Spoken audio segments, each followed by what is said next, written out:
जो फोटो है ये मेरी आंखों के सामने से नहीं जाती।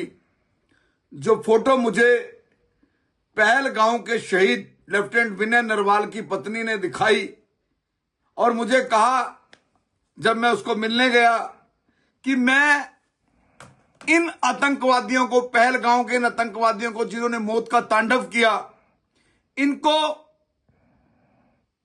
जिंदगी की भीख मांगते देखना चाहती हूं, तब मेरे दिल को शांति होगी।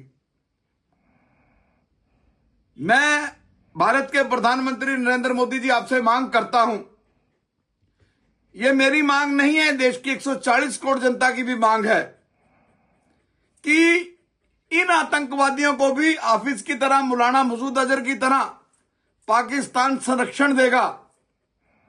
सीज फायर से पहले मैं मांग करता हूं कि पहलगांव के आतंकवादियों को जिंदा या मुर्दा पाकिस्तान भारत को सौंपे।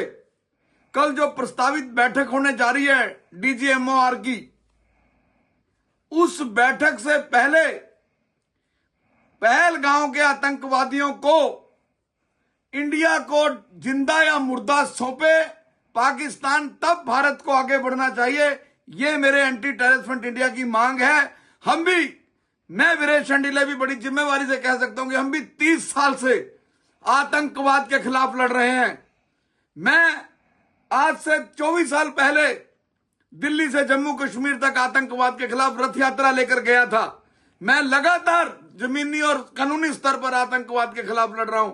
हम आतंकवाद के खिलाफ भारत की सरकार के साथ खड़े हैं, मोदी जी आपके साथ खड़े हैं। आप सीज फायर कीजिए, ये सरकारों का इशू है, ये इंटरनेशनल इशू है। लेकिन जो पाकिस्तान कल तक हाफिज सैयद, उस हाफिज सैयद को जो 26/11 का मास्टरमाइंड था, अब मौलाना मसूद अजहर जो कंधार हवाई जहाज का हाईजैक का मास्टरमाइंड था, इनको हम कैसे छोड़ सकते हैं? इनको हम कैसे भूल सकते हैं?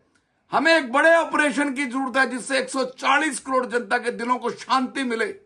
140 करोड़ जनता आज ये चाहती है कि पहलगांव के आतंकवादियों को मोदी सरकार 12 तारीख की बैठक से पहले जो है उन आतंकवादियों को भारत को सौंपे। मैंने ऐलान किया था हिमांशी के सामने, हिमांशी की दहलीज के ऊपर, हिमांशी के घर के बाहर, लेफ्टिनेंट विनय नरवाल की दहलीज पर मैंने पत्रकारों को कहा था कि जो पहलगांव के इन आतंकवादियों को का सिर काटकर हिमांशी के घर के विनय नरवाल की दहलीज पर रखेगा, उसको हम 1 करोड़ रुपया देंगे। मोदी जी, आप भारत के बारे में बहुत अच्छा सोचते हैं, लेकिन पाकिस्तान बम और गोली की भाषा समझता है। पाकिस्तान सिर्फ और सिर्फ उसको भारत के खिलाफ जो आतंकवादी तैयार करने की आदत पड़ी है, इससे मजबूत 2025 से मजबूत साल हमें नहीं मिल सकता जब 140 करोड़ जनता मोदी जी के साथ खड़ी है, शहीद परिवार मोदी जी के साथ खड़े हैं, भारत की सेना, तीनों सेनाएं मोदी के साथ खड़ी हैं। तो ऐसे में अगर आपने सीज फायर करना है, क्योंकि हमारे से अमेरिका जब पाकिस्तान पर अटैक करने गया, लादेन को मार के लाया, उसने इंडिया से नहीं पूछा था। वह भारत जो है, अमेरिका जो है, जो पंचायती नहीं है हमारा। अटैक, पहलगांव का अटैक, हिंदुस्तान के 28 निर्दोष लोग मारे गए। ऑपरेशन सिंदूर हुआ तो ऑपरेशन सिंदूर को लोगों ने, 140 करोड़ जनता ने ताकत दी।